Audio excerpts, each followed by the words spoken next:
करने जा रहे हैं पवन सिंह का छठ पूजा का सॉन्ग का, जो अपने आप में खूबसूरत है।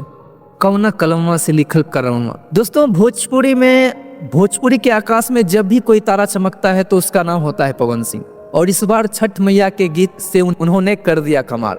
दोस्तों 4 दिन में 4 मिलियन, मतलब करोड़ों दिलों ने छठी मैया के इस गीत को अपनी आत्मा से सुना है। पवन सिंह की आवाज में वो दर्द, वो श्रद्धा, वो अपनापन सीधे दिल को छू जाता है। और इस गाने में प्रियंका सिंह आवाज ने जैसा पूरी कहानी को सुनहरा सर्फ दे दिया। दोनों की जुगलबंदी ने साबित कर दिया कि जब बात भक्ति और भावना की हो तो कोई पवन सिंह का मुकाबला नहीं कर सकता। और इसमें एक लाइन है, कौना कलमवा से लिखल करमवा ये छठी मैया।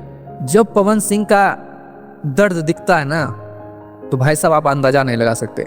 तो दोस्तों यूं ही कोई पावर स्टार पवन सिंह नहीं बोलते, क्योंकि पावर उसके रग रग में है और इसीलिए वो पावर स्टार पवन सिंह है। देखो दोस्तों, विरोध करने वाले विरोध करते रह जाते हैं, आगे बढ़ने वाले आगे बढ़ जाते हैं।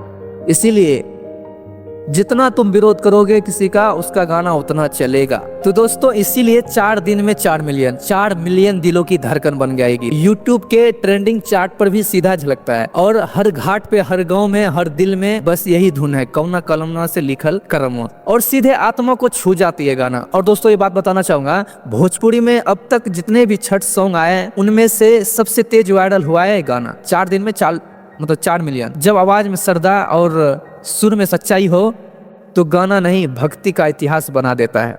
और कौना कलमवा से लिखल करमवा वो इतिहास बना चुका है। तो दोस्तों अगर आपने अभी तक ये गाना नहीं सुना है तो जाइए यूट्यूब पर सर्च कीजिए कौना कलमवा से लिखल करमवा और महसूस कीजिए छठ मैया का वो शक्ति जो हर दिल को जोड़ देती है आस्था। तो दोस्तों कैसा लगा आपको रिव्यू? अगर अच्छा लगा तो लाइक, कमेंट, शेयर जरूर कर दीजिएगा। धन्यवाद।